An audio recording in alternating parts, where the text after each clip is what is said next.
Suspense ఏమీ లేదు, అంతా బహిర్గతమే. దిశ ఎన్కౌంటర్ ఒక ఫేక్ అని సిర్పూర్కర్ కమిటీ తేల్చేసింది. ఈ నివేదికను సుప్రీంకోర్టుకు సమర్పించింది.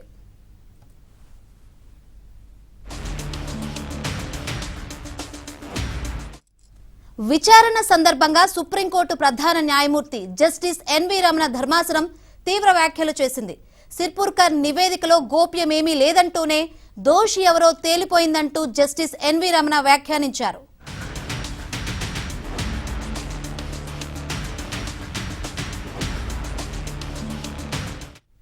నివేదిక బయట పెడితే న్యాయ వ్యవస్థపై ప్రభావం చూపుతుందని శామ్ దివాన్ వాదించారు. అయితే పబ్లిక్ డొమైన్ లో ఎందుకు పెట్టకూడదని జస్టిస్ హిమా కోహ్లీ ప్రశ్నించారు.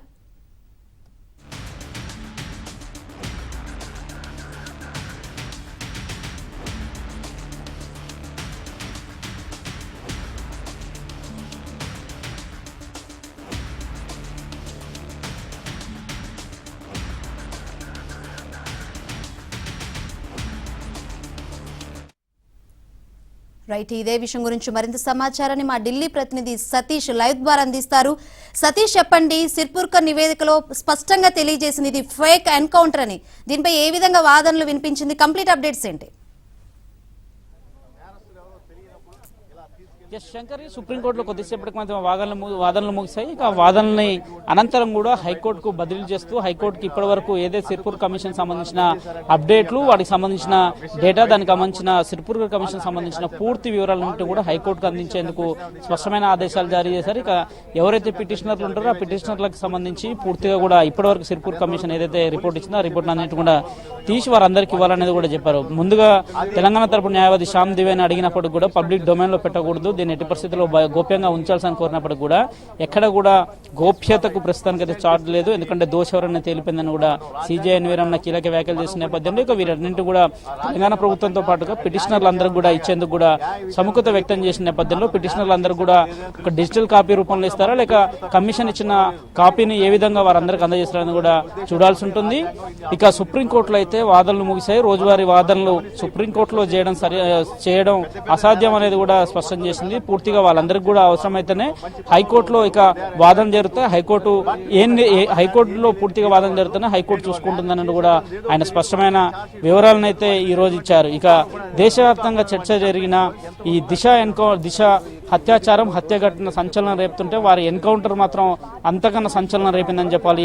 నలుగురిని మాత్రం తెలంగాణ పోలీసులు ఆత్మ రక్షణ కోసమే తమపైన స్క్రీన్ రీకన్స్ట్రక్షన్ చేసే సందర్భంలో వారంతా తిరగబడ్డారు. వారందరిపైన కూడా యాక్షన్ తీసుకునేందుకే మేము ఆ రోజు ఎన్కౌంటర్ చేయాల్సి వచ్చింది. తమ ప్రాణాలను కాపాడుకునే భాగంలో వాళ్ళనైతే చేసుకొని చెప్తున్నారు. ఇక బాధితుల తరఫున ముందు నుంచి కూడా సుప్రీంకోర్టులో వాదనలు వినిపిస్తున్న ఒక తెలుగు అడ్వకేట్ ఆయన స్పష్టంగా చెప్పారు, బాధితుల కుటుంబాలకు నష్టం చేశారు, వారందరూ కూడా ఆదుకోవాల్సిన బాధ్యత అటు రాష్ట్ర ప్రభుత్వం పైన ఉంటుంది, స్పష్టమైన ఆదేశాలు ఇవ్వాలి, బాధిత కుటుంబాలను కాపాడాల్సిన బాధ్యత కూడా సుప్రీంకోర్టు పైన ఉంటుంది, వాళ్ళందరికీ కూడా స్పష్టమైన ఆదేశాలు ఇవ్వాలని కూడా ముందు నుంచి కోరుతున్న తెలుగు అడ్వకేట్ కూడా ప్రస్తుతం అంతా ఉన్నారు. ఆయన ఈ రోజు కేసు విచారణ సందర్భంగా కూడా వచ్చారు. వారి మాటల్లో కూడా తెలుసుకునే ప్రయత్నం చేద్దాం. ఎందుకంటే ఈ రోజు కమిటీకి సుప్రీంకోర్టు కమిషన్ కి రిపోర్ట్ ఇచ్చింది. సుప్రీంకోర్టు ఏం చెప్పింది, న్యాయవాదులందరికీ కూడా ఎలాంటి ఆదేశాలు ఇచ్చాయి, ఒకవేళ హైకోర్టుకి ఏమి ఇచ్చిందనే స్పష్టమైన వివరాలను కూడా మనకు అందించేందుకు కూడా సుప్రీంకోర్టులో తెలంగాణకు సంబంధించిన ప్రముఖ న్యాయవాది కూడా ఉన్నారు. వారితో కూడా మనం మాట్లాడదాము. ఈ కేసుని ముందు నుంచి కూడా బాధితులకు న్యాయం చేయాల్సిన బాధ్యత ఉంటుందనేది కూడా ఉంటుంది కాబట్టి కావాలని వారికి అన్యాయం చేయకూడదనేది కూడా చెప్తున్నారు. ప్రస్తుతం మనం సార్ ముందు మీరు కేసు టేకప్ చేశారు, బాధితులకు న్యాయం చేయాలని డిమాండ్ చేశారు కదా, ఈ రోజు కేసు విచారణ సందర్భంగా ఏమన్నారు? సిజే రమణ గారు బ్రెంచ్ ముందు ఇలాంటి వాదనలు కొనసాగి ఏం చెప్తారు మీరు? ముఖ్యంగా ఈరోజు చాలా ముఖ్యమైన ఘట్టం. సిర్పూర్కర్ కమిషన్ దాదాపు 2-3 years ఎగ్జామిన్ చేసి విట్నెస్లు విచారించి అలాగే కొన్ని వందల మందిని విట్నెస్లు విచారించారు, కొన్ని వేల డాక్యుమెంట్స్ కలెక్ట్ చేసి వాళ్ళు ఆ విచారణ యొక్క తుది నివేదిక ఏంటో అనేది మనకి ఇప్పటివరకు తెలియదు. ఆ నివేదిక సుప్రీంకోర్టులో సీల్డ్ కవర్లో ఇచ్చారు. అది డిఫెన్స్ వాళ్ళకి కానీ పోలీస్ వాళ్ళకి కానీ మాకు కానీ ఎవరికీ తెలియదు. ఈ రోజున అది ఆ నివేదికని కోర్టు వారు సుప్రీంకోర్టు చీఫ్ జస్టిస్ వారు బయటికి తీసి ఇది జరిగిందని క్లుప్తంగా చెప్పడం జరిగింది. The commission report find fault with some officials. So ఇది నేరం జరిగిందని భావించబడింది కాబట్టి దీని మీద ఈ విచారణ పైన చర్య తీసుకోవాల్సిన అవసరం ఉంది కాబట్టి దీన్ని హైకోర్టుకి రిఫర్ చేస్తూ ఈ రిపోర్ట్ను పబ్లిక్ డొమైన్ లో పెట్టొద్దు, గోప్యత ఉంచాలనేది కూడా తెలంగాణ ప్రభుత్వం తరపున శ్యామ్ దేవేని కోరారు కదా, దాన్ని ఎట్లా చూస్తారు? ఎందుకంటే ధర్మాసనం కూడా చెప్పింది రిపోర్ట్ ఎట్టి పరిస్థితుల్లో కూడా అందరికి ఇవ్వాల్సిందే అనేది కూడా చెప్పారు. దాన్ని ఎట్లా చూస్తారు? ఎందుకు తెలంగాణ ప్రభుత్వం ఆ రిపోర్ట్ ను అట్లా గోప్యంగా ఉంచాలని అడిగింది? రిపోర్ట్ను గోప్యంగా ఉంచాలనడం అనేది సరైనది కాదు. ఇది పబ్లిక్ ఎంక్వైరీ జరిగినప్పుడు పబ్లిక్లో ఇది పబ్లిక్ ఇష్యూ. ఇది it is not an personal issue. Telangana ప్రభుత్వం కాదు, నా పర్సనల్ కాదు, మీ పర్సనల్, ఎవరి పర్సనల్ కాదు, ఇది పబ్లిక్ ఇష్యూ. ఒక ఎన్కౌంటర్ అనేది ఒక పబ్లిక్ ఇష్యూ కాబట్టి ఇది పబ్లిక్ అందరికి తెలియాల్సిన అవసరం ఉంది. ఈ రోజున కోర్టులో వారు డిఫెన్స్ తరఫున దీన్ని ఓపెన్ చేయకుండా అలాగే ఉంచి హైకోర్టుకి పంపించాలని రిక్వెస్ట్ చేశారు. అలాగే కోర్టు ఆఫ్టర్ వెకేషన్స్ తర్వాత తమరు ఈ కోర్టులోనే చేయాలని చెప్పి కూడా నివేదించారు. కానీ సుప్రీంకోర్టు యాక్సెప్ట్ చేయలేదు. మేము we won't keep this file అని చెప్పారు. స్పష్టంగా ఇది అందరికీ కాపీలు ఇవ్వాల్సిందే. ఈ కాపీలు లేకుండా మీరు హైకోర్టులో అభ్యంతరాలు తెలియజేయడానికి లేదు కాబట్టి కమిషన్ వారి యొక్క అడ్వకేట్ కి ఈ రోజున వీరికి కాపీలు ఇవ్వాలని చెప్పి ఆదేశించడం జరిగింది. ఒకవేళ కమిషన్ ఇది ఫేక్ ఎన్కౌంటర్ అని కాక ఆ రిపోర్ట్ లో రాస్తుంటే ఎవరెవరికి శిక్షలు పడే అవకాశాలు ఉన్నాయి సార్? అంటే పోలీసు వ్యవస్థలు ముఖ్యంగా ఆ టీం ఎన్కౌంటర్ లో పార్టిసిపేట్ చేసిన పోలీసులు అందరికీ కూడా ఆ శిక్ష పడే అవకాశం ఉంది. ముఖ్యంగా వాళ్ళందరూ ప్రాసిక్యూట్ చేయబడతారు. మీరు బాధితుల తరపున ఏం కోరారు? అంటే మీరు ముందు నుంచి కూడా కేసు బాధితులు ఏం కోరుతున్నారంటే మా పిల్లల్ని అన్యాయంగా చంపారు, ఆ చంపిన వారికి ఖచ్చితంగా శిక్షలు పడాలి, వాళ్ళ ఉద్యోగాలు పోవాలి. అట్లాగే మా కుటుంబ ఆధారాలైన మా పిల్లల్ని చంపేశారు కాబట్టి మా జీవనోపాధికి ఒక మనిషికి ₹1,00,00,000 చొప్పున మాకు కాంపన్సేషన్ ఇవ్వాలి, మాకు డబుల్ బెడ్రూమ్ ఇల్లు కేటాయించాలి, మాకు ఇంటికి ఒక ఉద్యోగం ఇవ్వాలని చెప్పి ప్రభుత్వాన్ని కోరుతున్నారు. కమిషన్ పదే చాలా సార్లు కూడా సిపి సజ్జనార్తో పాటుగా ఇతర అధికారులను కూడా అందరిని కూడా విచారించింది. అక్కడ ఎవరైతే బాధితుల కుటుంబాల సభ్యులు ఉన్నారో వాళ్ళని కూడా మేజిస్ట్రేట్ వాళ్ళని కూడా పిలిచారు, వాళ్ళ స్టేట్మెంట్ కూడా రికార్డ్ చేశారు కదా. ఆ స్టేట్మెంట్ సందర్భంలో కూడా మీరు వాళ్ళ సందర్భంగా వాళ్ళతో కూడా మాట్లాడారు, ఫ్యామిలీ తరఫున వాళ్ళ తరఫున మీరు కేసు కూడా వేశారు కదా. ఎట్లా అనిపిస్తుంది ఈ రోజు? ఒకవేళ హైకోర్టు పోతే అక్కడ ఏం జరిగే అవకాశాలు ఉంటాయి సార్? ఎందుకంటే కమిషన్ రిపోర్ట్ అంతా కూడా హైకోర్టుకి ఏమన్నా చేయాలి. ముఖ్యంగా సగం జస్టిస్ జరిగినట్టే. ఈ రోజున ఈ నివేదికలో ఇచ్చిన విషయాలు అనేది న్యాయం పట్ల ప్రజలకి నమ్మకాన్ని కలుగజేస్తున్నాయి. ఒక పోలీసులు చేసిన ఒక ఫేక్ ఎన్కౌంటర్ని ఇది ఫేక్ ఎన్కౌంటర్ అని చెప్పిన సందర్భాలు చాలా ఉన్నాయి. న్యాయ విచారణ చాలా జరిగాయి కానీ ఎక్కడా కూడా ఈ నిజాలు బయటికి తీసిన సందర్భాలు చాలా తక్కువ. ఎందుకంటే పోలీసు వాళ్ళు ఏ విట్నెస్ అయినా మేనేజ్ చేసి వాళ్ళు ఏదైనా చేయగలుగుతారు. విట్నెస్ ని కమిషన్ ముందు కూడా రాకుండానే ఎన్నో కమిషన్లు క్లోజ్ అయ్యాయి. కానీ ఈ కమిషన్ స్పష్టంగా హైదరాబాద్ లో కూర్చుని ప్రతి ఒక్క విట్నెస్ ని కూడా నిష్పక్షపాతంగా విచారించి వండర్ఫుల్ ఎంక్వైరీ చేశారు. పిన్ పాయింట్ ఎంక్వైరీ చేసి అలాగే పోలీసులు కూడా ప్రతి ఒక్కరిని విచారించి క్రాస్ ఎగ్జామిన్ చేసి ఒక నివేదిక ఇవ్వడం జరిగింది. ఇది ఒక చారిత్రకమైన ఘట్టం. ఇది చరిత్రలో ఇది ఒక చారిత్రకమైన ఘట్టం. ఇది ఒక milestone judgement will be delivered in this regard. ఒకవేళ హైకోర్టుకి వెళ్తే కూడా అక్కడ ఎవరు బాధితులు అవుతారో వాళ్ళకి పనిష్మెంట్ పడుతుంది. ఎవరైతే దీంట్లో నిజంగానే కుట్రపూరిత ఉంది, వాళ్ళు నిర్దోషులు ఉన్నారు, వాళ్ళు తేలిపోతే ఒకవేళ వాళ్ళ మీద పడితే బాధితుల కుటుంబాలకు ఏం న్యాయం చేస్తుంది దీని ద్వారా కూడా? మరి ఇప్పుడు బాధితులు అన్యాయంగా చంపబడ్డారు కాబట్టి వాళ్ళు ఏం కోరుకుంటారో మా పిల్లల్ని అన్యాయంగా చంపారు కాబట్టి వాళ్ళు ఖచ్చితంగా శిక్ష పడాలని కోరుకుంటున్నారు. అది అందులో ఆ టీంలో పార్టిసిపేట్ చేసిన ఎన్కౌంటర్ టీంలో పార్టిసిపేట్ చేసిన ప్రతి ఒక్కరికి కూడా వర్తిస్తుంది. వాళ్ళ పాత్రను బట్టి వాళ్ళకి శిక్షలు, ప్రాసిక్యూషన్ ఉంటాయి. అలాగే జరిగిన నష్టాన్ని మనం దేంతో రికవరీ చేయగలం? ఏదైనా సరే జరిగిన నష్టానికి కోర్టులు చెప్పేది ఏంటంటే మనీ రూపంలో నష్టపరిహారం ఇవ్వడం జరుగుతుంది. ఇలాగే కస్టోడియల్ డెత్లు, లాకప్ డెత్లు జరిగిన సందర్భంలో సుప్రీంకోర్టు చాలా కేసుల్లో కూడా నష్టపరిహారాన్ని అవార్డు చేయడం జరిగింది. ఆ బాధిత కుటుంబాలకి నష్టపరిహారం ఇప్పించడం జరిగింది. ఇప్పుడు ఈ కాలమాన పరిస్థితుల్లో ఇప్పుడు కాస్ట్ ఆఫ్ లివింగ్ పెరిగింది కాబట్టి కనీసం ₹1,00,00,000 తక్కువ కాకుండా ఒక ఫ్యామిలీకి నష్టపరిహారం ఇవ్వాలని చెప్పి కోరుతున్నారు. అలాగే డబుల్ బెడ్రూమ్ ఇవ్వాలని, ఒక ఉద్యోగం కూడా ఇవ్వాలని కోరుతున్నారు. ముఖ్యంగా మీరు రీసెంట్గా చూశారు వైజాగ్ గ్యాస్ లీక్ కేసులో Andhra Pradesh government 1 crore per head అది అవార్డు చేసింది. అదే విధంగా ఇక్కడ కూడా వీళ్ళు కూడా they are entitled for minimum 1 crore per head ఇవ్వాల్సిందిగా రిక్వెస్ట్ చేస్తున్నాం. కోర్టు కేసు ఈ రోజు పూర్తిగా విచారించారు. గిల్ట్ ఫౌండ్ అనేది కూడా సీజే గారు అందులో మెన్షన్ చేశారు. దోషెవరు అనేది కూడా తేలిపోయింది, ఇంకా బహిర్గతం చేయడం ఎందుకని. అట్లాంటి సందర్భంలో హైకోర్టుకు ఇవ్వడాన్ని ఎట్లా చూడాలి సార్ దీన్ని? ఇప్పుడు ఏదైనా కోర్టు విచారించాల్సిందే. ఈ విచారణకి it will take much time కాబట్టి ఎక్కువ అడ్జర్న్మెంట్ తీసుకుని ఇదే అవకాశం ఉంటుంది. కాబట్టి హైకోర్టుకి అక్కడ లోకల్ గా వీళ్ళంతా వెసులుబాటుగా ఉంటారు, బాధితులు కానీ పోలీసులు కానీ. కాబట్టి హైకోర్టు త్వరగా విచారణ చేస్తుందనే ఉద్దేశంతో ఇచ్చిందే తప్ప దీంట్లో ఏమి వేరే ఉద్దేశం ఏమి లేదు దీంట్లో. తెలంగాణ ప్రభుత్వం తరపున శ్యామ్దేవిని కోరింది కూడా ఎందుకు పబ్లిక్ డొమైన్లో ఎందుకు ఉంచొద్దు అన్నదే ఇప్పుడు అందరి మధ్య కూడా ఒక ఆసక్తికరమైన విషయంగా మారింది. పబ్లిక్ డొమైన్లో పెట్టొద్దు, న్యాయ వ్యవస్థ కూడా ఇది కొంత అభ్యంతరకరమైన విషయంగా కూడా అని చెప్పారు కదా, దాన్ని ఎట్లా చూస్తారు మరి మీరు? పబ్లిక్ డొమైన్ పెట్టకపోవడం ఇది పబ్లిక్ ఇష్యూ అయిన తర్వాత it should be A public document. ఒక కమిషన్ రిపోర్ట్ అనేది it is not a personal document. Public document అనేది ఎవరు అడిగినా కాపీ ఇవ్వాల్సిన అవసరం ఉంది. సమాచార హక్కు చట్టం అదే చెప్తుంది, అలాగే మన కేసులో జ్యుడిషియల్ సిస్టమ్ కూడా అదే చెప్తుంది, ప్రతి ఒక్కరికి కూడా కాపీ ఇవ్వాలని. సో కాబట్టి కాపీ ఇవ్వద్దు అని చెప్పడం అనేది సమంజసమైన వాదన కాదది. పబ్లిక్ తెలిస్తే మీకేది నష్టం? What is the loss to you? Public తెలిస్తే. సో యు ఆర్ ఫీరింగ్, ఎందుకు మీరు భయపడుతున్నారు?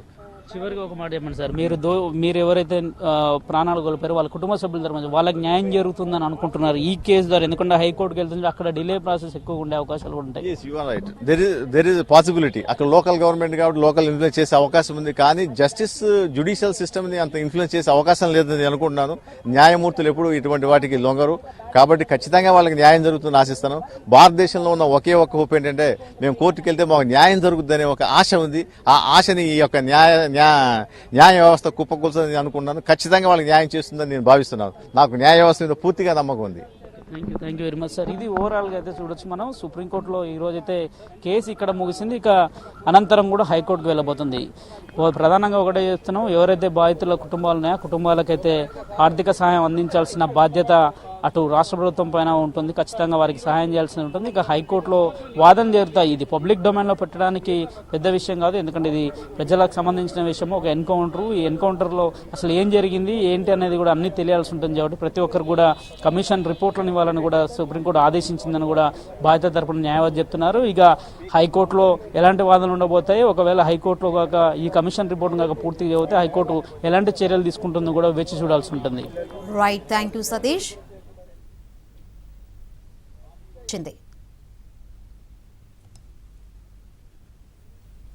విచారణ సందర్భంగా సుప్రీంకోర్టు ప్రధాన న్యాయమూర్తి జస్టిస్ ఎన్వి రమణ ధర్మాసనం తీవ్ర వ్యాఖ్యలు చేసింది. సిర్పూర్కర్ నివేదికలో గోప్యమేమీ లేదంటూనే దోషి ఎవరో తేలిపోయిందంటూ జస్టిస్ ఎన్వి రమణ వ్యాఖ్యానించారు.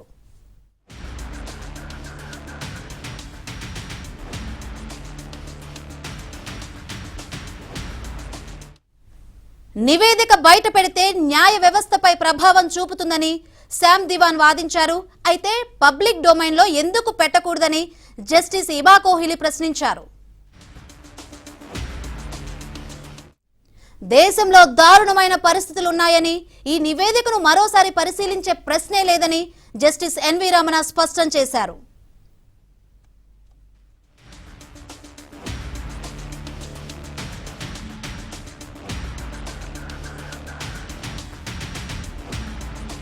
Welcome back. ఇక దిశ కేసుపై సిర్పూర్కర్ కమిషన్ సంచలన నివేదికను బహిర్గతం చేసింది, ఫేక్ ఎన్కౌంటర్ అని తేల్చేసింది. ఇదే విషయం గురించి మరింత సమాచారాన్ని మా ప్రతినిధి ప్రవీణ్ లైవ్ ద్వారా అందిస్తారు. ప్రవీణ్, చెప్పండి, ఇప్పటికే బాధిత కుటుంబ సభ్యులు పిటిషనర్లుగా ఉన్నారు కదా, ఇప్పుడు హైకోర్టులో ఇప్పుడు వీళ్ళను కూడా విచారించే అవకాశం ఉందా? సుప్రీంకోర్టులో జరిగినటువంటి ఎన్కౌంటర్ కేసుకు సంబంధించి మరొక కీలక మలుపు తిరిగిందని చెప్పుకోవాలి. ఇప్పటికే ఈ కేసుకు సంబంధించి పూర్తి స్థాయిలో నివేదికను పరిశీలించిన తర్వాత ఆ నివేదికను హైకోర్టుకు పంపుతున్నాం, హైకోర్టులో వీటిపైన వాదనలు వినిపించాలంటూ కూడా స్పష్టంగా సుప్రీంకోర్టు ఆదేశాలు జారీ చేసినటువంటి పరిస్థితి కనపడుతుంది. ఇక మీరన్నట్లుగా హైకోర్టులో ఏం జరగబోతుంది అనేది మాత్రం మనం చూడాల్సి ఉంటుంది. ఇప్పటికే సుప్రీంకోర్టులో అందినటువంటి సిర్పూర్కర్ కమిషన్ యొక్క నివేదికను హైకోర్టుకు పంపిన తర్వాత హైకోర్టు దాన్ని పరిశీలించిన తర్వాత ఇటు పిటిషనర్ తరపు న్యాయవాదులు కానీ లేకపోతే ప్రభుత్వ తరపు న్యాయవాదులకు ఆ నివేదికలో ఎక్కడైనా అభ్యంతరాలు ఉన్నట్లయితే మరొకసారి ఫిజికల్ గా హైకోర్టు ముందు వాళ్ళు అభ్యంతరాలను వ్యక్తం చేస్తారు. ఆ అభ్యంతరాలన్నింటినీ కూడా హైకోర్టు రికార్డ్ చేస్తుంది. మరోవైపు ఇప్పటికే ఎన్కౌంటర్లో చనిపోయినటువంటి 4 కుటుంబాలు ఎవరైతే ఉన్నారో ఆ కుటుంబ సభ్యులు ఏవైనా ఈ రిపోర్ట్లో కానీ లేకుంటే దీంట్లో అభ్యంతరాలు ఏవైనా ఉన్నట్లయితే వాటిని హైకోర్టు దృష్టికి తీసుకెళ్లేటువంటి అవకాశం ఉంటుంది. వాటన్నిటినీ పరిశీలించిన తర్వాత కోర్టు అయితే మాత్రం ఒక కీలకమైనటువంటి నిర్ణయం తీసుకునేటువంటి అవకాశం కనపడుతుంది. ఇక ఇప్పటికే కమిషన్ ఇచ్చినటువంటి రిపోర్ట్లో మనం గమనించినట్లయితే 4-5 అంశాలను ప్రస్తావన చేయడం జరిగింది. పాయింట్ నెంబర్ 1, ఇది ఒక బూటకపు ఎన్కౌంటర్ అంటూ కూడా స్పష్టంగా చెప్పినటువంటి మాట మనం చూసాం. ఎందుకంటే దాదాపు 47 రోజుల పాటు 57 మంది సాక్షులను సుదీర్ఘంగా విచారణ చేసిన తర్వాత ఇటు చనిపోయినటువంటి కుటుంబాల యొక్క స్టేట్మెంట్లు కావచ్చు, పోలీస్ ఆఫీసర్ల స్టేట్మెంట్లు కావచ్చు, ప్రత్యక్ష సాక్షులు, తర్వాత ఫోరెన్సిక్ రిపోర్ట్, పోస్ట్మార్టం రిపోర్ట్తో పాటు ఘటనా స్థలంలో సేకరించినటువంటి ఫోటోగ్రఫీ అన్నిటినీ పరిశీలించిన తర్వాత త్రిసభ్య కమిటీ, త్రిసభ్య కమిషన్ పూర్తి స్థాయిలో వీటన్నిటిని పరిశీలించి ఇది ఒక బూటకపు ఎన్కౌంటర్ అంటూ కూడా నివేదికలో స్పష్టంగా పేర్కొంది. కాబట్టి ఆ నివేదిక మరికొన్ని రోజులు అంటే 1-2 రోజుల్లోనే తెలంగాణ హైకోర్టుకు చేరుతుంది. తెలంగాణ హైకోర్టు ఆ నివేదిక పైన మరొకసారి విచారణ చేస్తుంది. అందులో అభ్యంతరాలు ఏవైనా ఉన్నట్లయితే ఇటు పిటిషనర్ తరపు న్యాయవాదులు కావచ్చు, తర్వాత ప్రభుత్వ తరపు న్యాయవాదులు వాదనలు వినిపిస్తారు. మరోవైపు ఈ యొక్క నివేదికను ఇప్పటికే ఇటు పిటిషనర్లకు, ప్రభుత్వ తరపు న్యాయవాదులకు, రాష్ట్ర ప్రభుత్వానికి కూడా సాఫ్ట్ కాపీని అందజేయాలంటూ కూడా సుప్రీంకోర్టు ఆదేశాలు ఇచ్చింది. కాబట్టి ఆ సాఫ్ట్ కాపీను ఇరు వర్గాలకు కూడా అందజేసేందుకు కోర్టు అయితే కీలకమైనటువంటి తీర్పును కూడా వెల్లడించినటువంటి సందర్భం మనం చూసాం. ఈ కేసులో పోలీస్ ఆఫీసర్లపై ఎలాంటి చర్యలు తీసుకోబోతున్నారు, ఎందుకంటే ఇది ఒక బూటకపు ఎన్కౌంటర్ అంటూ కూడా స్పష్టంగా సిర్పుర్కర్ కమిషన్ ఇచ్చినటువంటి నివేదికలో ఉంది. కాబట్టి కోర్టు ఎలాంటి నిర్ణయం తీసుకోబోతుంది హైకోర్టు అనేది భవిష్యత్తులో మనం చూడాల్సినటువంటి అవసరం ఉంటుంది. ఇక కుటుంబ సభ్యులైతే మాత్రం ఆనందం వ్యక్తం చేస్తున్నారు. తమకు న్యాయం జరిగిందని మేము భావిస్తున్నామంటూ కూడా ఇప్పటికే ఎన్కౌంటర్లో చనిపోయినటువంటి 4 కుటుంబాల సభ్యులు కూడా చెప్తున్నటువంటి మాట. మొదటి నుంచి మేము ఇది బూటకపు ఎన్కౌంటర్ గాని భావిస్తూ పోరాటం చేశాం, ఈరోజు న్యాయం గెలిచిందంటూ కూడా స్పష్టంగా వాళ్ళు చెప్పినటువంటి మాట మనం చూసాం. కాబట్టి హైకోర్టుకు రిపోర్ట్ వచ్చిన తర్వాత ఏం చేయబోతుంది, హైకోర్టులో ఎలాంటి నిర్ణయాలు తీసుకోబోతుంది అనేది మాత్రం చిన్న బ్రేక్ తర్వాత చూద్దాం. బ్రేక్ తర్వాత ఇదే అంశానికి సంబంధించి కంటిన్యూ అవుతుంది.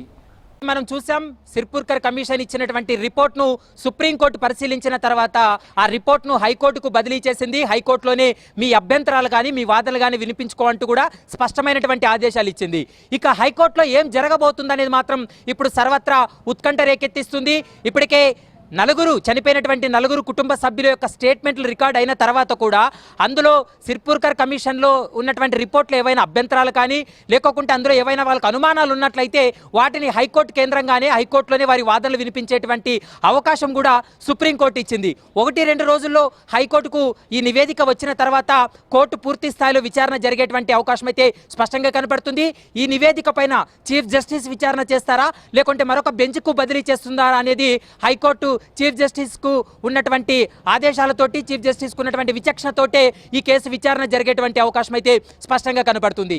ఇక మనం రిపోర్ట్ను ఒకసారి గమనించినట్లయితే ఇందులో 3-4 అంశాలను ప్రస్తావన చేస్తూ అంటే ప్రధానంగా పేర్కొన్నటువంటి అంశాలు. పాయింట్ నెంబర్ 1, ఇది బూటకపు ఎన్కౌంటరా లేదా పోలీసులపై దాడి చేసి వాళ్ళు పరారవుతుంటే జరిగినటువంటి ఎన్కౌంటర్ అనేటువంటి అంశానికి సంబంధించి సుదీర్ఘంగా విచారణ చేశారు. విచారణలో కమిషన్ అయితే మాత్రం క్లియర్ కట్గా ఒక అంశాన్ని కూడా చెప్పడం జరిగింది. ఇది ఒక బూటకపు ఎన్కౌంటర్ గా కూడా తేల్చడం జరిగింది. ఇది ఒక ఫేక్ ఎన్కౌంటర్ గా కూడా తేల్చినటువంటి మాట. ఇది ఫేక్ ఎన్కౌంటర్ ఎలా అయింది ఏంటనేటువంటి అంశానికి సంబంధించి కూడా దాదాపు 72 పేజీల్లో ఈ రిపోర్ట్ను కూడా పొందపరిచింది. మొత్తం రిపోర్టు దాదాపు మనం గమనించినట్లయితే 1365 పేజీల రిపోర్ట్ ఉంది. ఇందులో ఇది ఫేక్ ఎన్కౌంటరా లేకుంటే పోలీసులపై దాడి చేస్తూ పోతున్నటువంటి సమయంలో ఆత్మరక్షణలో భాగంగా జరిగినటువంటి ఎన్కౌంటర్ అనేటువంటి ప్రశ్నకే దాదాపు 72 పేజీల రిపోర్ట్ ఉన్నట్లు మనకు సమాచారం అందుతుంది. మొత్తం ఆ రిపోర్ట్ అంతా చదివితే కమిషన్ తీసుకున్నటువంటి నిర్ణయాలు కావచ్చు, కమిషన్ సేకరించినటువంటి ఆధారాలు కావచ్చు, స్టేట్మెంట్లు కావచ్చు, వీటన్నిటినీ కూడా అందులో స్పష్టంగా పొందుపరిచారు. కాబట్టి హైకోర్టుకు ఈ రిపోర్ట్ వచ్చిన తర్వాత హైకోర్టు దీనిపైన సుదీర్ఘంగా విచారణ చేస్తుంది. అప్పుడు ఈ ఎన్కౌంటర్లో పాల్గొన్నటువంటి పోలీస్ అధికారులు కావచ్చు, ఉన్నతాధికారులు కావచ్చు, అప్పటి సైబరాబాద్ సిపిగా ఉన్నటువంటి సజ్జనర్ వీరిపై ఎలాంటి చర్యలు తీసుకోబోతుందనేది మాత్రం మనం చూడాల్సినటువంటి అవసరం ఉంటుంది. ఇక పిటిషనర్ తరపు న్యాయవాదులు అయితే మాత్రం ఖచ్చితంగా మేము హైకోర్టులో దీనిపైన వాదనలు కొనసాగిస్తామంటూ కూడా స్పష్టంగా చెప్తున్నారు. Right, thank you Praveen. ఇక ఇదే విషయం గురించి మరింత సమాచారాన్ని మా ప్రతినిధి సతీష్ లైవ్ ద్వారా అందిస్తారు. సతీష్.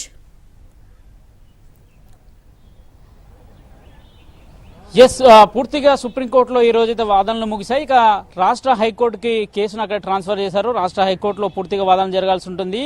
ఈ రోజు బాధితుల తరపున మొదటి నుంచి కూడా పోరాటం చేస్తూ బాధితుల తరపున తెలుగు రాష్ట్రాలకు సంబంధించిన అడ్వకేట్లు ముందున్నారు. వాళ్ళంతా కూడా బాధితుల పక్షాన నిలబడ్డారు. ఈ రోజు వాళ్ళు కూడా కోర్టుకు హాజరయ్యారు.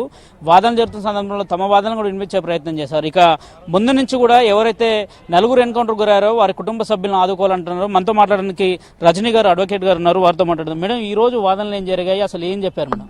ముఖ్యంగా కమిషన్ రిపోర్ట్ ఏదైతే ఉందో అంటే సిర్పుర్కర్ కమిషన్ అనేది ఒకటి సుప్రీంకోర్టు ఒక నివేదిక పెట్టి ఒక ముగ్గురు కీలకమైన జడ్జిలుగా అపాయింట్ చేసి వీళ్ళ ద్వారా వచ్చే రిపోర్ట్ని ఫైనల్ చేయాలని నిర్ణయించుకుంది. కాబట్టి ఈ రిపోర్టు కొన్ని వందల పేజీలతో రెడీ చేసి దీని మీద ఎంతో ఎంక్వైరీ చేసి తర్వాత బాధిత కుటుంబాలను కనుక్కొని సీన్ ఆఫ్ డిఫెన్స్కి వెళ్ళి సో అదే రకంగా ఎంతో మందిని ఎంక్వైరీ చేసి కొన్ని వందల మందిని విట్నెస్ను ప్రొడ్యూస్ చేసుకొని అదే రకంగా ఇచ్చిన కీలక రిపోర్ట్లో ఎన్కౌంటర్ ఫేక్ అని ఒకటి నిర్ధారణ జరిగిందండి. సో ఈ ఎన్కౌంటర్ ఫేక్ దయచేసి ఎంక్వైరీ చేయండి అనే మేము నివేదిక సమర్పించుకున్నాం. ఇప్పుడు ఎంక్వైరీ మొత్తం అయిన తర్వాత ఎన్కౌంటర్ ఫేక్ మీరు చెప్పిందే కరెక్ట్, ఈ నివేదికలో అదే నిర్ణయం నిరూపితమైందని చెప్పారు. సో దీన్ని ఇంప్లిమెంట్ చేయమని కింది కోర్టు హైకోర్టుకి అనౌన్స్ చేశారండి. సో ఇప్పుడు ఇక్కడ హైకోర్టులో ఏం జరుగుతుంది, ఎన్కౌంటర్ ఫేక్ అంటే దాని ఉద్దేశం ఏంటంటే ఇంటెన్షనల్గా కాల్చినారు, కావాలనే కాల్చినారు. సో కావాలని కాల్చితే ఎటువంటి శిక్షలు పడతాయి? సెక్షన్ 302 మర్డర్ సెక్షన్ పడుతుంది, 34 IPC కామన్ ఇంటెన్షన్ పడుతుంది. ఇది తెలంగాణ ప్రభుత్వం మీద తెలంగాణ పోలీసుల మీద ప్రభావితం చూపిస్తుంది. కాబట్టి ఆ రోజు నుంచి ఈ రోజు వరకు సుప్రీంకోర్టు దాకా తెలంగాణ పోలీసులు కలిసి మూకుమ్మడిగా పోరాటం చేశారండి. సో ఒక ఆడపిల్లకి జరిగిన అన్యాయాన్ని ఎదుర్కోవడానికి ఇదే ఒక జడ్జిమెంట్ ఇన్స్టంట్ జస్టిస్ అనిగా భావించారు. కానీ ఇక్కడ కీలకమైన అంశం ఏంటంటే ఈ నలుగురు నిందితులు కాదు, నిందితులను సేవ్ చేయడం కోసం నిజాన్ని సమాధి చేయడం కోసం ఈ నలుగురు నిందితుల్ని తెర మీదకు చూపించారు. మాకు మాట్లాడే అవకాశం కల్పిస్తే వాళ్ళ తరపు వాదనలు వినే అవకాశం కల్పిస్తే ఒరిజినల్ నిందితులు బయటకు వచ్చుండే వాళ్ళు. సో వాళ్ళ నోరు నొక్కేయడానికి ఈ నలుగురిని ఇమ్మీడియట్ గా చంపేయడం జరిగిందండి. సో అదే రకంగా అంటే ఈ విషయం తెలిసినటువంటి చెన్నకేశవుల తండ్రి ఎవరైతే ఉన్నారో కుర్మన్ అనే వ్యక్తిని అతి కిరాతకంగా యాక్సిడెంట్ రూపంలో చంపడం జరిగింది. అతను చెప్పాడు దీని వెనకాల ఎవరున్నారో నాకు తెలుసు, ఒక పెద్ద కుటుంబంలో ఉన్నటువంటి వ్యక్తి కావాలని చేస్తూ ఈ రోజు అమాయకులైన మా బిడ్డల్ని తెర మీదకు చూపిస్తున్నారు, దీని నిజ నిరూపణ బయటకు తెస్తానని చెప్పాడు. చెప్పిన ఒక 10 రోజుల్లోనే ఇంటెన్షనల్ యాక్సిడెంట్ గా అతను చంపేయడం జరిగిందండి. సో దీని దృష్ట్యా కమిషన్ ఈ నలుగురు బాధిత కుటుంబాలకి కానిస్టేబుల్ ని ఒక పోలీస్ ప్రొటెక్షన్ ని కల్పించి వాళ్ళకి రక్షణ కల్పించిందండి. సో అదే రకంగా ఇది ఒక చిన్న చితక కేసు కాదండి. ఒక ఆయేషా హత్య కేసులో ఎలా అయితే సత్యంబాబు దోషి కాదు నిర్దోష అని 7 సంవత్సరాల తర్వాత నిరూపితం అయిందో అదే రకంగా ఈ నలుగురు బాధిత కుటుంబాలు కూడా వాళ్ళు కాదు దోషులు ఇంకొకళ్ళని బయటకు వచ్చుండేవాళ్ళు ఎప్పుడు వాళ్ళు కనుక ఉంటే. సో వాళ్ళని బ్రతికి లేకుండా వాళ్ళని కావాలనే చంపేశారనే భావిస్తున్నారండి. సో ఇది కావాలని చేసిన ఎన్కౌంటర్ని వాళ్ళు కప్పిపుచ్చుకోవడానికి చట్టాన్ని కాపాడామంటున్నారు. చట్టాన్ని కాపాడాల్సింది మీరు కాదండి, జస్టిస్ ఉంది, తర్వాత న్యాయ వ్యవస్థలు ఉన్నాయి. సో చట్టాన్ని మీ చేతుల్లోకి తీసుకోవాల్సిన ఆవశ్యకత లేదు. దీన్ని ప్రజలకి మీరు తప్పుడు మెసేజ్లో ప్రొడ్యూస్ చేస్తున్నారు. జడ్జి గారు ఈరోజు ఎన్వి రమణ గారు మాట్లాడుతూ దోష ఎవరైనా తేలిపోయింది అనేది కూడా ఆయన స్పష్టంగా చెప్పారు. అంటే దాని అర్థం ఏంటి మేడం? దోష ఎవరైనా తేలిపోయిందంటే దీని వెనకాల ఇంకెవరైనా ఉంటారు, లేకపోతే పోలీసుల హస్తమే ఉందని చెప్తారు. ఎందుకంటే దాదాపు 380 పేజీలకు పైగా కూడా ఈ రోజు నివేదికను ఇచ్చారు సిర్పూర్ కమిషన్. ఆ రిపోర్ట్లో ఫేక్ ఎన్కౌంటర్ అని కూడా రాస్తుందనేది కూడా ఆ రిపోర్ట్లో చెప్తున్నాయి. మరి మీరు ఎట్లా చూస్తారు దాన్ని? ఎందుకు పబ్లిక్ డొమైన్లో పెట్టొద్దనే తెలంగాణ తరపు న్యాయవాది ఎందుకు పదే పదే అభ్యంతరాన్ని వ్యక్తం చేశారు? సో కమిషన్ రిపోర్ట్ ఏముందో అటు ఇరు వర్గాలకి వాళ్ళకి తెలియదండి. కానీ రిపోర్ట్ని పబ్లిక్ డొమైన్లో పెట్టద్దు అని అన్నారు అంటే రిపోర్ట్ వాళ్ళకి ఫేవర్గా రాలేదు, ఆపోజిట్గానే వచ్చింది అని. కాబట్టి దోష్ ఎవరో నాకు తెలుసు అని గౌరవ సీజే గారు ఎందుకు ప్రస్తావించారంటే దీంట్లో పోలీసుల హస్తం పూర్తిగా ఉంది. పోలీసుల చట్టాన్ని వాళ్ళ చేతిలోకి తీసుకొని వాళ్ళ హీరోయిజాన్ని చాటుకున్నారు. అమాయకులైన వాళ్ళకి లేకపోతే అనాథలకో పేదలకో లేకపోతే కులం తక్కువ వర్గాలకో ఇటువంటి న్యాయాన్ని మీరు మెసేజ్ ఇస్తున్నారా? సో నిజాన్ని బయటకు తీసుకురాలేక ఆ టయానికి ఉన్న వాళ్ళని దోషుల్లా చిత్రీకరించి వాళ్ళు నోరు విప్పితే నిజాలు బయటకు వస్తారు, నిజాన్ని సమాధి చేయడానికి వాళ్ళని చంపేస్తున్నారా? సో ఈ రకమైన ఎంక్వైరీ కమిటీ రిపోర్ట్ మొత్తం సిర్పుర్కర్ కమిషన్ రిపోర్ట్లో ఉందండి. సో ఖచ్చితమైన మెసేజ్ని పబ్లిక్కి పాస్ చేసేది సుప్రీంకోర్టు అండి. సో ఈ అంతిమ తీర్పు ఏదైతే ఉందో ఖచ్చితంగా చట్టం తెలిసిన వాడు చట్టాన్ని తన చేతిలోకి తీసుకోకూడదు. ఒక ఆడపిల్లకి అన్యాయం జరిగింది అందుకే తీసుకున్నారంటారా? సో అంతమంది అంటే ఒక ప్రియాంక రెడ్డి గారికి అన్యాయం జరిగిందని మీరు భావిస్తే గతంలో టేకులక్ష్మి గారికి అంతకుముందు ఎంతో మంది మాదిగ సామాజిక వర్గాలకి 10 మంది కలిసి రేప్ చేసినప్పుడు తర్వాత పోలీసు వాళ్ళు ఒక ఆడపిల్లని రేప్ చేసినప్పుడు వీళ్ళందరినీ చట్టం చేతిలోకి తీసుకొని వాళ్ళు ఇమీడియట్ గా ఇన్స్టెంట్ జస్టిస్ ఎందుకు ఇవ్వలేదండి? రజనీ గారు మీరు ఏం చెప్తారంటే ఇంటరాగేషన్ జరగకుండానే బాధితుల్ని చంపేశారు, వాళ్ళని ఎన్కౌంటర్ చేశారనేది మీరు చెప్పదలుచుకున్నారు. ఎందుకంటే పట్టుకున్నప్పుడు వాళ్ళు నిజంగా వాళ్ళే దోషులు అనేది కూడా ప్రభుత్వం కూడా అదే చెప్తుంది, పోలీసులు కూడా అదే చెప్తున్నారు కదా.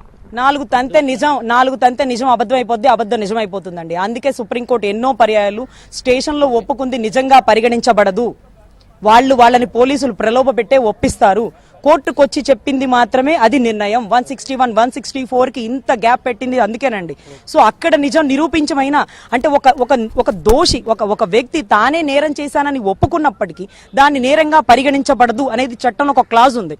సో ఈ నలుగురు మేమే రేపు చేసామని చెప్పారు, అది నిజం అయిపోతుందా? అంటే వాళ్ళని తంతే చెప్పారా, వాళ్ళని ప్రలోభ పెడితే చెప్పారా, వాళ్ళని భయపెడితే చెప్పారా, ఏదో ఒకటి చేసి వదిలేస్తాం మీకు బయటకని చెప్తే చెప్పారా? సో దీన్ని మాత్రం నిజంగా పరిగణించబడదు. ఇది ఓవరాల్ గా అయితే సుప్రీంకోర్టులో వాడివేడి వాదనలు అయితే కొనసాగి ఇక రాష్ట్ర హైకోర్టులో చూసుకోవాల్సి ఉంటుంది. కమిషన్ దాదాపు 380కి పైగా పేజీలలో నివేదికను అయితే సమర్పించింది. నివేదికలో ఫేక్ ఎన్కౌంటర్ గా తెలిసింది.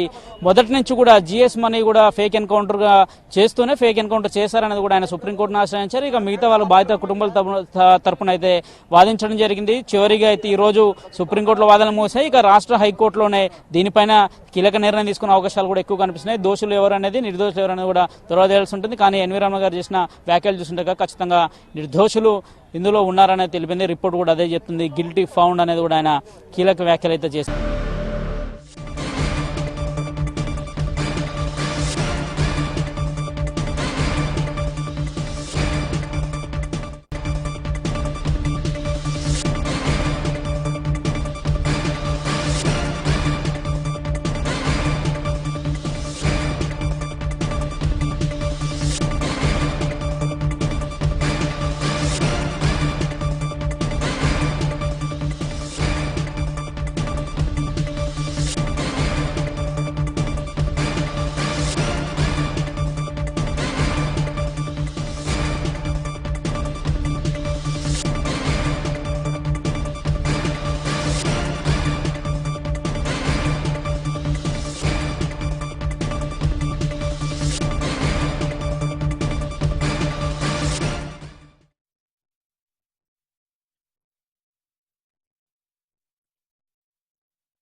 సస్పెన్స్ ఏమీ లేదు, అంతా బహిరంగమే.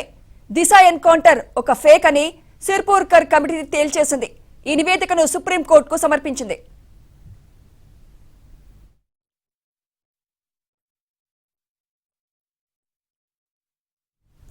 మొత్తం 387 పేజీలతో నివేదిక ఇచ్చింది.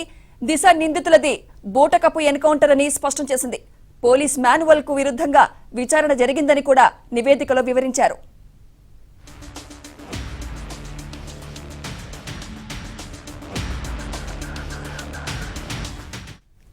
కస్టడీలో నిందితుల వెంట వేరే వింగ్ అధికారులు ఉన్నారని, ప్రజాగ్రహాన్ని కట్టడి చేసేందుకే కాల్చి చంపారని నివేదిక తేల్చేసింది. తక్షణ న్యాయం కోసమే ఎన్కౌంటర్ చేశారని వివరించింది.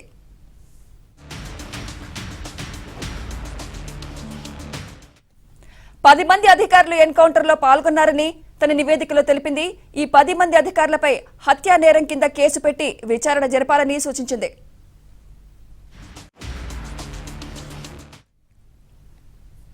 పోలీస్ అధికారులు సురేందర్, నరసింహారెడ్డి, షేక్ లాల్ మదార్, సిరాజుద్దీన్, రవి, వెంకటేశ్వర్లు, అరవింద్ గౌడ్, జానకిరామ్, బాలు, రాథోడ్, శ్రీకాంత్ నేరానికి పాల్పడినట్టు నివేదిక తెలిపింది. వీరిపై ఐపీసీ 302, రెడ్ విత్ 34, సెక్షన్ 201 ప్రకారం కేసులు నమోదు చేసి విచారణ జరపాలని సూచించింది. అనుమానిత నిందితులను హతమార్చాలన్న ఉద్దేశంతోనే కాల్పులు జరిపినట్టు కూడా కమిషన్ తేల్చింది. విచారణ సందర్భంగా సుప్రీంకోర్టు ప్రధాన న్యాయమూర్తి జస్టిస్ ఎన్వి రమణ ధర్మాసనం తీవ్ర వ్యాఖ్యలు చేసింది. సిర్పూర్కర్ నివేదికలో గోప్యం ఏమీ లేదంటూనే దోషి ఎవరో తేలిపోయిందంటూ జస్టిస్ ఎన్వి రమణ వ్యాఖ్యానించారు.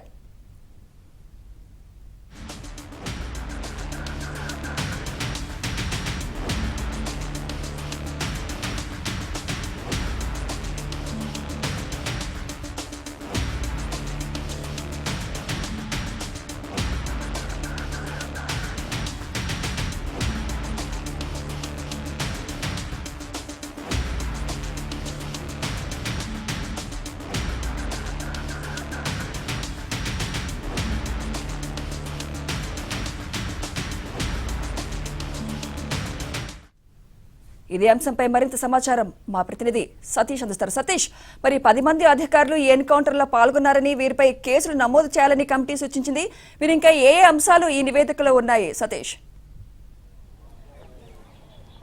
సిర్పూర్ కమిషన్ లో నివ్వెరపోయే నిజాలైతే బయటపడ్డాయని చెప్పాలి. సుదీర్ఘంగా 6 నెలల తర్వాతకి విచారణ చేసి దాదాపు 50 సాక్షుల నుంచి సేకరించి అదేవిధంగా పోలీస్ అధికారుల నుంచి కూడా వారందరి నుంచి ఇన్ఫర్మేషన్ తీసుకున్న తర్వాత సిర్పూర్ కమిషన్ లో ఈ రోజు అయితే నిగ్గు తేల్చే నిజాలన్నీ కూడా బయటపడ్డాయని చెప్పాలి. సుప్రీంకోర్టు జోక్యంతోనే దిశ ఎన్కౌంటర్ కేసులో పోలీసులే ప్రధాన నిందితులుగా తేలుస్తూ సుప్రీంకోర్టుకి ఇచ్చిన కమిషన్ రిపోర్ట్ లో కూడా ఉంది. ప్రధానంగా మనం చూడొచ్చు, హతమార్చే ఉద్దేశంతోనే పోలీసులు అనుమానితులపైన కాల్పులు జరిపారు. దిశ నిందితుల ఎన్కౌంటర్ కేసుపై జస్టిస్ సిర్పూర్ కమిషన్ నివేదికలో నిజాలు వెల్లడయ్యాయి. నివేదికలో 16 అంశాలను సిఫారసు చేస్తూ కూడా కమిషన్ రిపోర్ట్ చేసింది. సత్వర న్యాయం పేరుతో చట్టాన్ని చేతుల్లోకి తీసుకోవడం సరికాదు, ఇవి మూకదాడులు లాంటివి అంటూ కూడా పేర్కొన్నారు. ఇక పోలీసులు శరీరానికి కెమెరాలు తగిలించుకోవాల్సిన పరిస్థితి వస్తుందని కూడా కమిషన్లో పూర్తిగా రాయడం జరిగింది. నేరుగా నేర దర్యాప్తు విభాగాన్ని శాంతి భద్రతల విభాగంతో వేరు చేయాల్సిన పరిస్థితి వస్తుందనేది కూడా వాళ్ళైతే పూర్తిగా చెప్పారు. 10 మంది పోలీసు అధికారులను ఈ ఎన్కౌంటర్లో